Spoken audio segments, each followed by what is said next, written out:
You're born as a needle, a thin sliver, barely the size of a fingernail, already moving at full speed the moment you enter the water. You can't slow down. You can't hide. You can't dive deep enough to disappear. You live right at the very top of the ocean, where every bird above can see you, and every predator below is already looking up. Most fish spend their whole lives trying to reach the surface. You never get to leave it. And that's what makes your life the hardest game in the ocean. Day 1. You hatch near a seagrass bed in the warm shallows. The egg didn't drift like other fish eggs.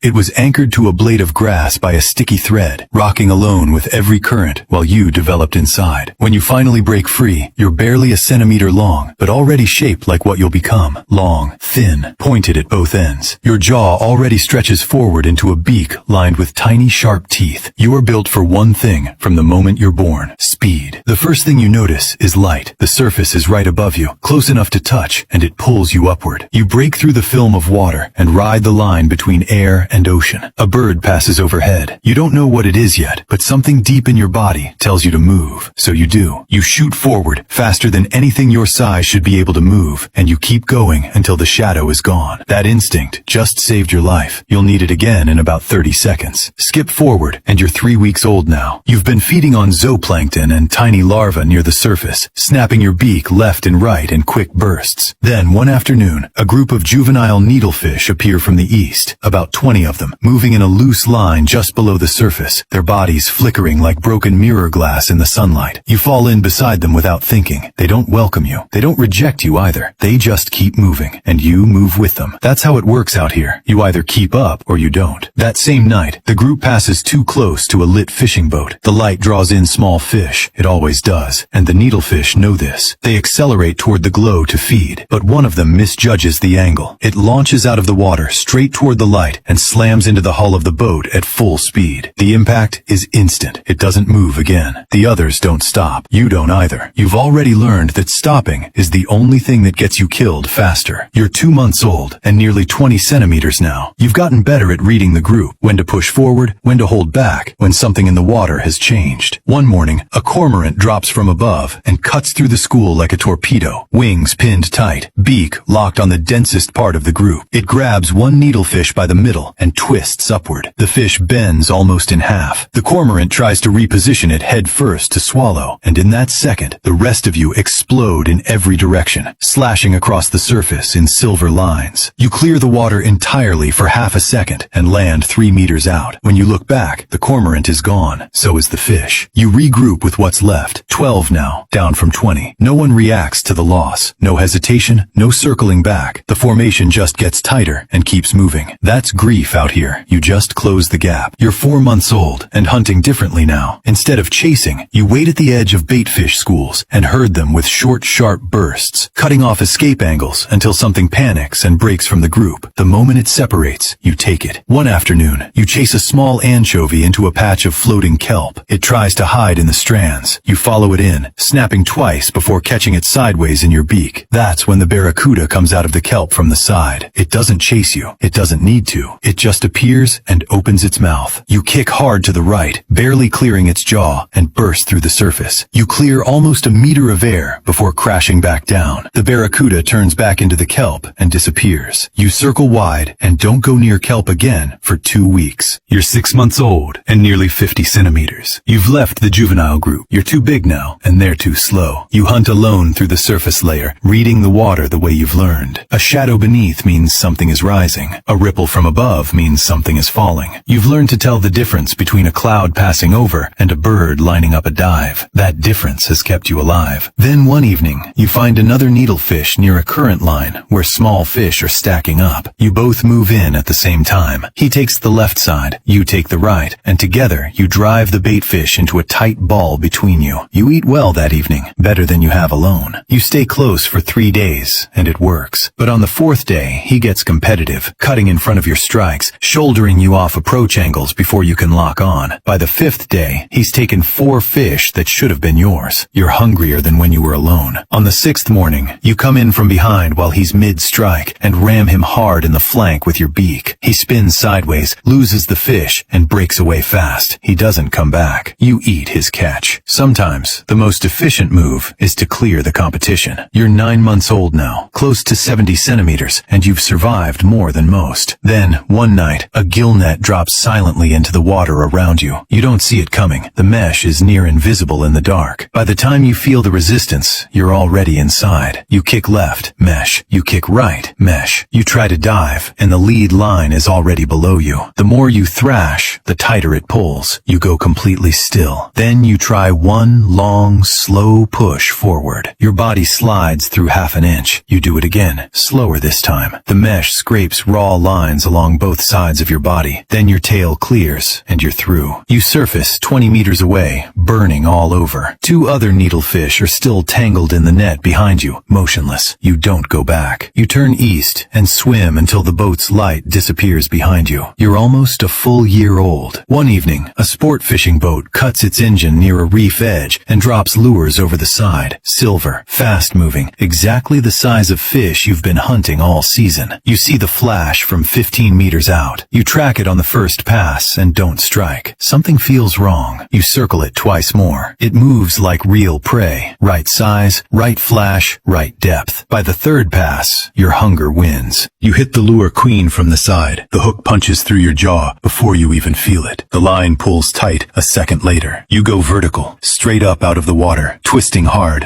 which is the worst thing you can do. The hook sets deeper with every turn. You jump 3 times, each one shorter than the last, until a hand wraps around your middle and pulls you over the rail. They hold you up in the evening light. A phone comes out. The flash goes off. Your beak catches the light, and your whole body gleams silver against the dark water below. Then they lower you back in and hold you horizontal, still, until you stop struggling. The hand opens. You slide under the surface and sink 3 feet before your tail kicks in. They let you go. This time, you drift for a moment beneath the boat, jaw aching, body scraped and worn. You made it through almost a full year in the most exposed layer of the ocean. No shelter, no camouflage, no depth to hide in. Just speed, instinct, and the refusal to stop moving. You turn away from the light and swim east into the dark. Life as a needlefish is relentless. No cover, no backup, just the